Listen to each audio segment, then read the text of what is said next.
Hey guys, today we're going to talk about on-the-go adapters, OTG adapters. I have one connected to a Wi-Fi dongle, and we're going to stress test the Pi running 1 amp and using different devices. I also have an Xbox wired controller with an OTG adapter. So today we're going to see how the Pi Zero runs running 1 amp and having a device connected with an on-the-go adapter. Okay, so let's get started. Okay guys, sorry about the footage. I'm doing this on my laptop right now. I switch between my laptop and my phone, and I can't record what I want to show you, but pretty much I'm using the Core remote for phones, and you can get it on the Google Play Store, and it runs great.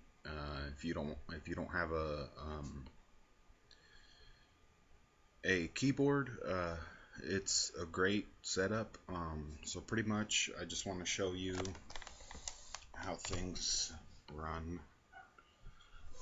Okay, so there's the TV. And now, as you can see, I can navigate perfectly with the remote. It makes it a lot easier, and there's just less clutter, there's less things attached, less power being consumed, hence why you can run it off of a 1 amp power supply. And that's what it's running on right now, and so I'd just like to show you more or less that it works great.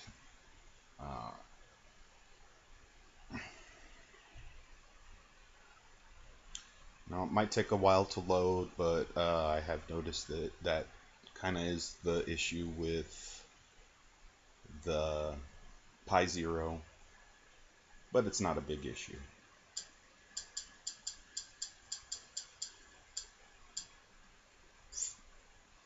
One of my favorite shows ever since I was a kid.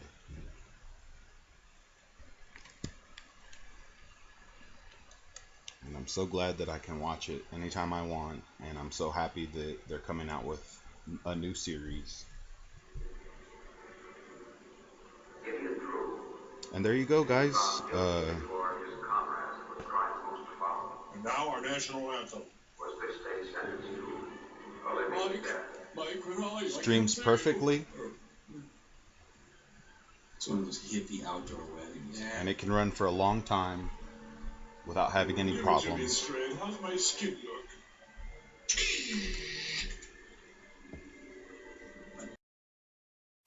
Okay guys, so now we have the Pi Zero running on a 1 amp power supply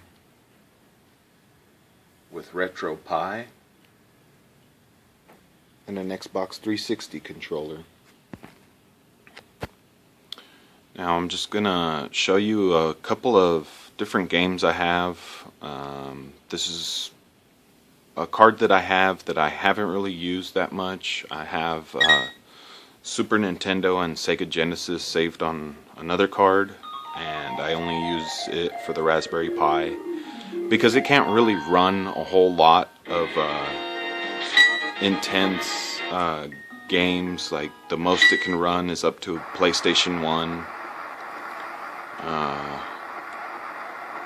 But anything else other than that runs great. PlayStation is a little laggy. It's still playable, but it's just not up to par, and it does run slow. So, but I'll show you a little bit of that later too. Okay. So that's the Super Nintendo. As you can see, it runs great. Don't really have any problems. Okay, I'm going to switch over to something else now.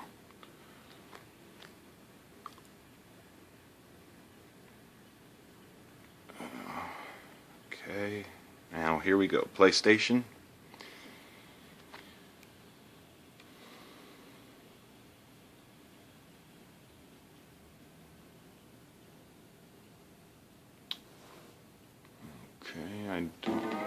we go.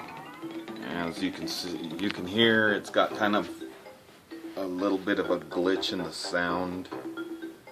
Sounds kind of glitchy.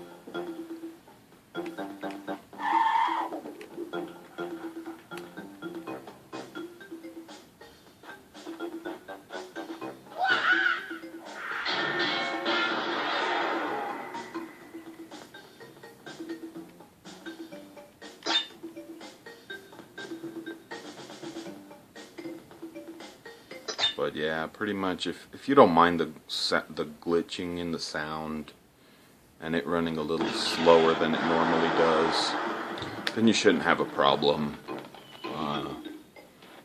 Yeah, see, as you can hear, the sound is not doing very good right now.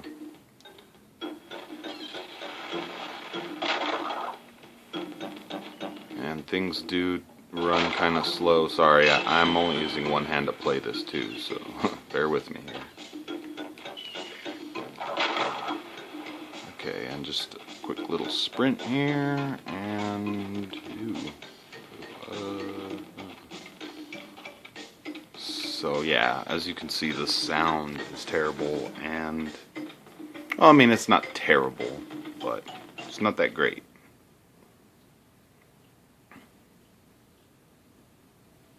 Okay, next up we got Cave Story. Runs great on here. I don't ever have any problems with it. And Cave Story's a fun game too, so if you haven't played it, definitely check it out.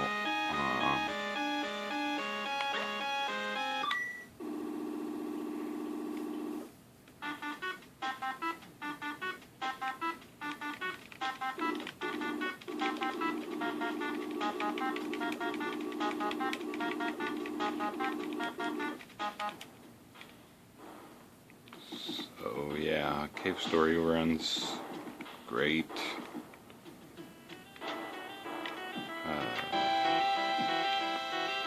Sorry guys, it's kind of hard to play that with just one hand. It's hard to play all these games with just one hand. Okay, so next we have Sega Genesis. And of course, anything 2-bit is, or 2D is going to run great. I mean, there's not going to really be any problems. Anything past PlayStation 1 though, you're going to run into problems running on the Pi Zero. I mean, as you saw already, the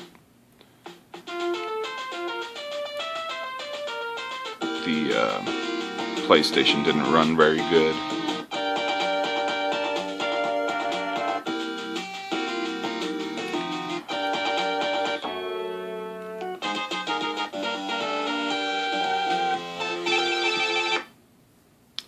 That's an issue there. Every now and then the audio will cut out for some reason on certain emulators, not on everything. Okay guys, and here's Nintendo running on the Pi Zero. It runs great, obviously. But other than the sound issue, that's really the only problem I've had running off of 1 amp with the Xbox controller hooked up. And wait, where'd it go? I just saw it. I'm looking for MAME. Oh, here's Alex Kidd in Shinobi World on the Master System. And as you would expect, it runs great too.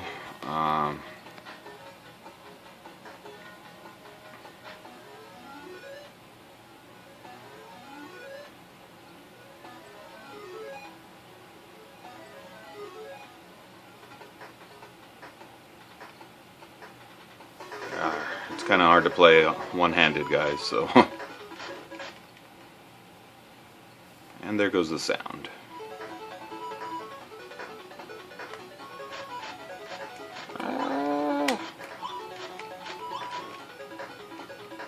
But yeah, that works no problem. Next up we've got MAME, here we go, and good old Simpsons.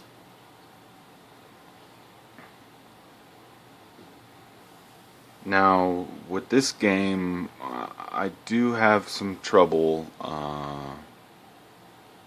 getting to the player select screen, and even with that, I can only pick Marge unless I go in and mess with the settings for MAME, which is kind of a pain, but for certain games you just can't switch from one player to another. And like I said, I can't select, hitting start or select doesn't bring me to the player select screen, so I just gotta wait until it plays all this through.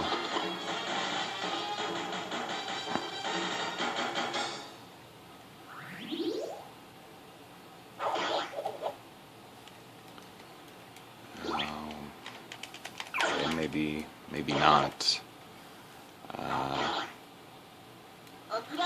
Oh, and I can't back out of it. Darn. Well, that's pretty much the end of this video, guys.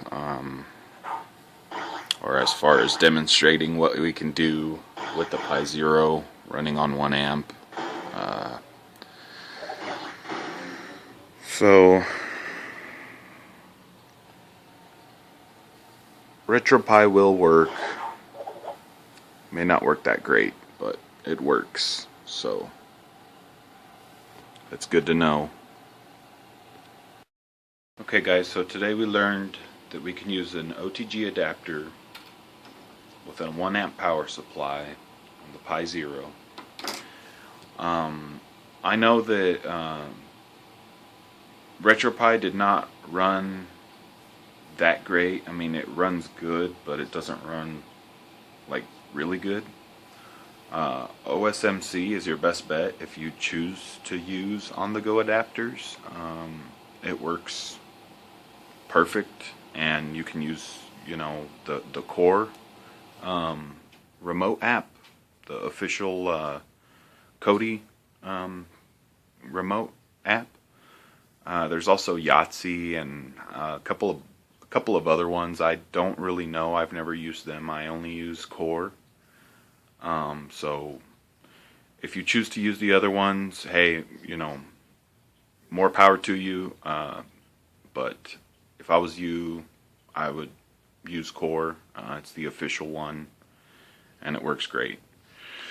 Now, the problems that we had with the RetroPie, I think, is because the Xbox 360 controller takes 400 milliamps to power. Running off of 1 amp, that's about half of what the supply is. And I don't really remember how much the Pi Zero runs off of right now at the top of my head. I want to say it runs 500. The lowest you can run it is at 500 milliamps, but I'm not really sure about that, guys. But anyway, the on-the-go adapters that I got, I ordered them from Amazon, and it was a pack of 5 for $2. So it's not bad at all. You can easily cough up some dough and get you a couple. Sorry that this video, this is my second video. I'm sorry that it's taken me so long to do another one.